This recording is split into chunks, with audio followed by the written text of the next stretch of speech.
वंदे मातरम. सप्रेम नमस्कार. The accurate insights मध्ये आपले स्वागत. मी Sanjay Jain.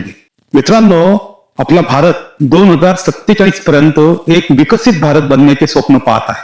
Artificial intelligence, semi conductors, data centres, green energy, manufacturing, नव्या अर्थव्यवस्थेच्या असंख्य संधी आज आपल्या समोर उभ्या आहेत. पण याच वेळी एक आकडेवारी आपले लक्ष वेधून घेते. सुमारे 8,70,00,000 भारतीय तरुण शिक्षणात नाहीत, रोजगारात नाहीत आणि प्रशिक्षणातही नाही. आणि यातील एक मोठा हिस्सा घरगुती जबाबदाऱ्यांमध्ये गुंतलेला आहे.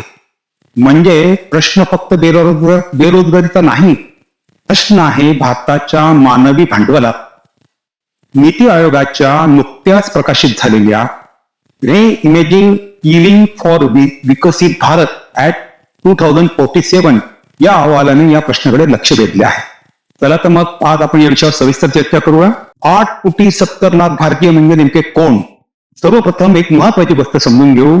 येथे नीट NEET म्हणजे कोणतीही परीक्षा नाही. जी नीट झाली नाही ती नाही, तर नॉट इन एज्युकेशन, एम्प्लॉयमेंट और ट्रेनिंग, शिक्षण नाही, रोजगार नाही, कौशल्य प्रशिक्षणही नाही, असा हा वर्ग.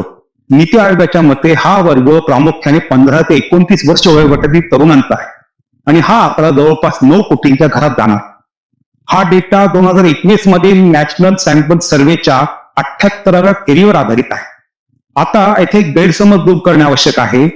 8,70,00,000 भारतीय म्हणजे भारतातील सर्वच्या सर्व बेरोजगार लोक नव्हेत. कारण नीट ही संकल्पना बेरोजगारीच्या व्याख्येपेक्षा खूप व्यापक. एखादी व्यक्ती नोकरी शोधत नसेल, शिक्षण घेत नसेल आणि प्रशिक्षणही घेत नसेल तरी ती या नीट वर्गात मोजली जाते. म्हणूनच हे लोक काहीच करत नाहीत असा सरळ अर्थ काढणे पूर्णपणे चुकीचं आहे.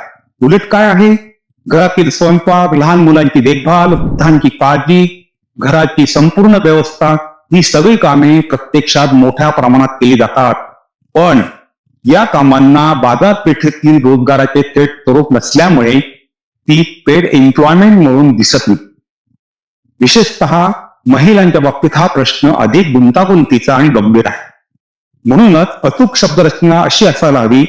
सुमारे 8,70,00,000 भारतीय तरुण शिक्षण, रोजगार किंवा प्रशिक्षणाच्या औपचारिक प्रवाहाबाहेर आहेत.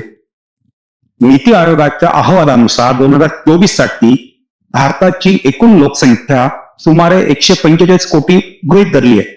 हा सेगमेंट भारताच्या लोकसंख्येच्या 6% आसपास येतो. आता सर्व राज्यांची परिस्थिती काय आहे? सारखीच आहे का? तर मुळीच नाही.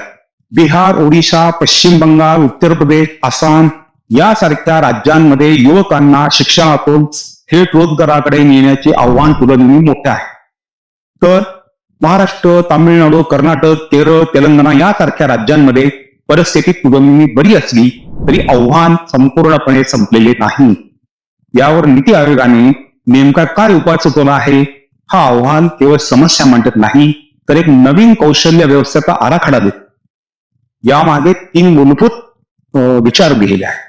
पहिलं, नॉन लाइनर लर्निंग, अरेषीय शिक्षण मार्ग. म्हणजे शिक्षण म्हणजे शाळा, मग कॉलेज, मग नोकरी आणि एखादी नोकरी लागली की शिक्षण संपले. ही जुनाट चौकट आता बदलावी लागेल. व्यक्ती नोकरी करत असताना शिकू शकते, नोकरी बदलताना नवीन स्किल घेऊ शकते, ITI मधून थेट डिग्रीकडे आणि डिग्री नंतर पुन्हा ऑपरेशनल ट्रेनिंगकडे प्रवास करू शकते. दुसरं, लाईफ लॉंग स्किलिंग, जीवन कौशल्य. आजच्या झपाट्याने बदलणाऱ्या जगात एकदा डिग्री मिळाली म्हणजे आयुष्यभर ती स्किल पुढे असे राहिलेले नाही. AI येत आहे, ऑटोमेशन येत आहे, ग्रीन इकॉनॉमी आणि नवीन मॅन्युफॅक्चरिंग टेक्नॉलॉजी येत आहे. त्यामुळे आपल्याला आयुष्यभर स्वतःला अपग्रेड करत राहावे लागेल. तिसरं, आउटकम बेस्ड मेजरमेंट म्हणजे परिणामांवर आधारित मोजमाप. फक्त किती लोकांना ट्रेनिंग दिले, किती सर्टिफिकेट्स वाटले, याला आता काहीच अर्थ राहिलेला नाही. खरा प्रश्न हा आहे असला पाहिजे, ट्रेनिंग नंतर प्रत्यक्षात नोकरी मिळाली का, उत्पन्न वाढले का, करिअरमध्ये प्रगती झाली का. नीती आयोग आणखीन एक क्रांतिकारी प्रस्ताव म्हणजे कौशल्य विकासाची सुरुवात थेट शाळेपासून करणे. इयत्ता 6वी पासूनच जनरल एम्प्लॉयबिलिटी आणि एंटरप्रेन्योरशिप स्किल्स जसे जे आहेत उदाहरणार्थ communication, digital skill, financial literacy, problem solving आणि टीम वर्क यांचा शालेय शिक्षणात समावेश करण्याचा विचार आहे. आणि सर्वात महत्वाची गोष्ट महिलांसाठी विशेष तरतूद. मित्रांनो, 8,70,00,000 प्रश्न याच्यामध्ये मोठा हिस्सा महिलांशी जोडलेला आहे. महिलांना स्किल ट्रेनिंग हवे आहे, पण प्रश्न पडतो ट्रेनिंग सेंटर घरापासून किती दूर आहे, किती वेळ लागतो, घर आणि मुलांची जबाबदारी कोण घेणार, सुरक्षित वाहतूक आहे का, पार्ट टाइम ट्रेनिंग उपलब्ध आहे का, असे प्रश्न निर्माण होतात. या सर्व व्यावहारिक प्रश्नांचा विचार करून नीती आयोगाने महिलांसाठी लवचिक प्रशिक्षण, फ्लेक्झिबल ट्रेनिंग, सुरक्षित सुविधा, पायाभूत सुविधा, वाहतूक, चाइल्ड केअर आणि घराच्या जवळपास स्किलिंग उपलब्ध करून देण्यावर भर दिला आहे. पण हे सर्व करण्यासाठी पैसा कुठे आहे? आपल्या केंद्रीय अर्थसंकल्पामध्ये integrated scheme in skilling architecture साठी भरीव आर्थिक तरतूद करण्यात आलेली आहे, ज्याद्वारे शिक्षण, कौशल्य आणि रोजगार एकत्र जोडण्याचा प्रयत्न आहे. 600 कोटी सुमारे ही तरतूद आहे. मित्रांनो, भारताकडे आज जगातील सगळ्यात तरुण लोकसंख्या आहे. या तरुणांना योग्य शिक्षण, कौशल्य आणि रोजगाराच्या संधी मिळाल्या तर हीच तरुण लोकसंख्या भारतासाठी डेमोग्राफिक डिव्हिडंड ठरू शकते.